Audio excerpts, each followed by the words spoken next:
வங்கதேச முன்னாள் பிரதமருக்கும் ஷேக் ஹசீனாவுக்கும் மரண தண்டனை விதிக்கப்பட்டிருக்கிறது. எதற்காக மரண தண்டனை விதிக்கப்பட்டது என்பதை இந்த செய்தியில் விரிவாக பார்க்கலாம்.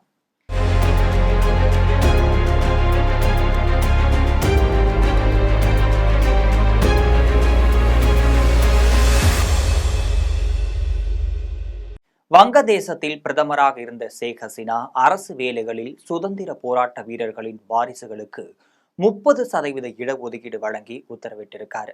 இந்த உத்தரவுக்கு எதிராக தான் 2024 ஜூலைல டாக்கா பல்கலைக்கழக மாணவர்கள் மிகப்பெரிய அளவுல போராட்டத்தையும் நடத்தியிருந்தாங்க.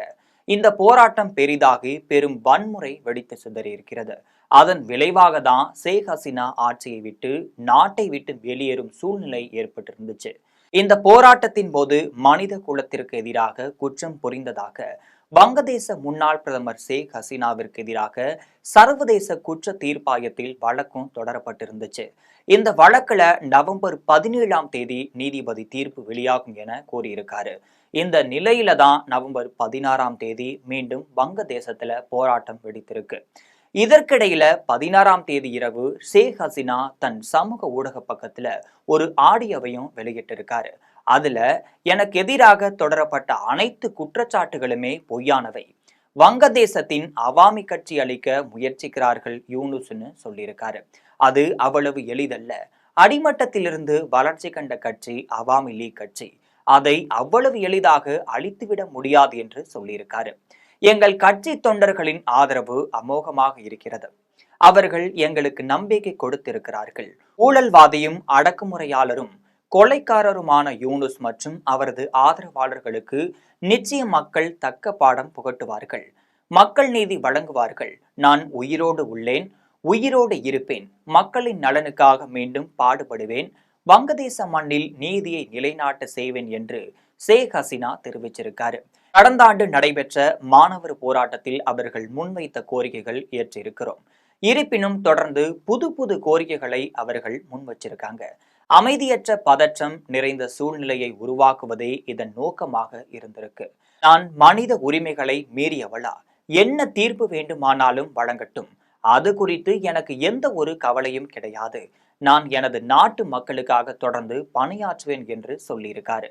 என் பெற்றோரையும் என் உடன் பிறப்புகளையும் இழந்திருக்கிறேன். என் வீட்டையும் எரித்து விட்டார்கள். இது இறைவன் கொடுத்த உயிர், அதை அவனே எடுத்துக் கொள்வான். எனக்கு இன்னும் நம்பிக்கை இருக்கிறது என குறிப்பிட்டிருக்காரு.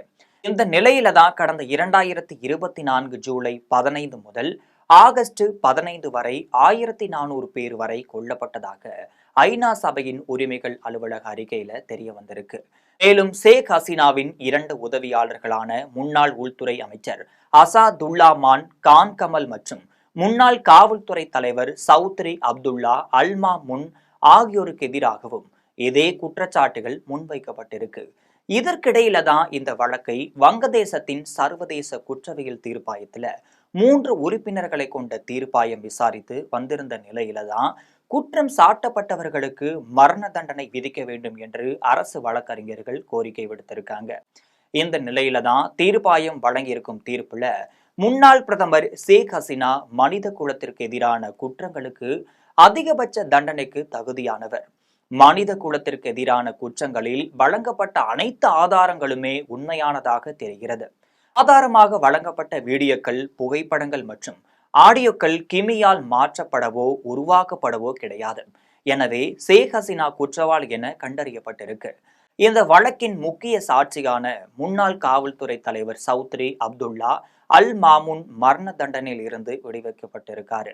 அதே நேரம் தூண்டுதல், கொலை செய்ய உத்தரவிடுதல், அட்டூழியங்களை தடுக்க தவறுதல், குற்றவாளிகளுக்கு எதிரான தண்டனை நடவடிக்கை ஆகிய 3 குற்றச்சாட்டுகளின் கீழ் ஷேக் ஹசீனா குற்றவாளி என்பது உறுதியாகியிருக்கு. எனவே அதன் அடிப்படையில தான் ஷேக் ஹசீனாவிற்கு மரண தண்டனை விதித்து உத்தரவிட்டிருக்கிறது என சர்வதேச நீதிமன்றம் தீர்ப்பளித்ததாக பிடிஐ செய்தி நிறுவனம் வெளியிட்டிருக்கு.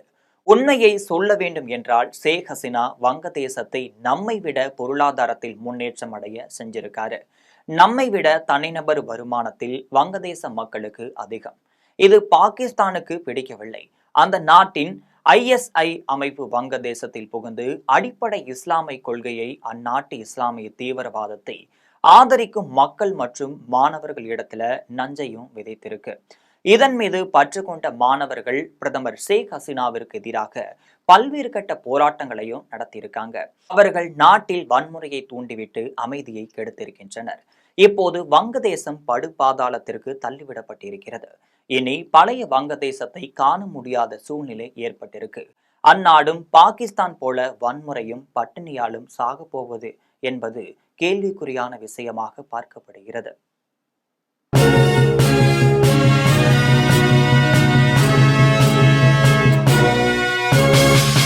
உடனுக்குடன் அப்டேட் தெரிந்து கொள்ள ஜெம் டிவி தமிழ் ஆப்பை இன்ஸ்டால் செய்யவும்.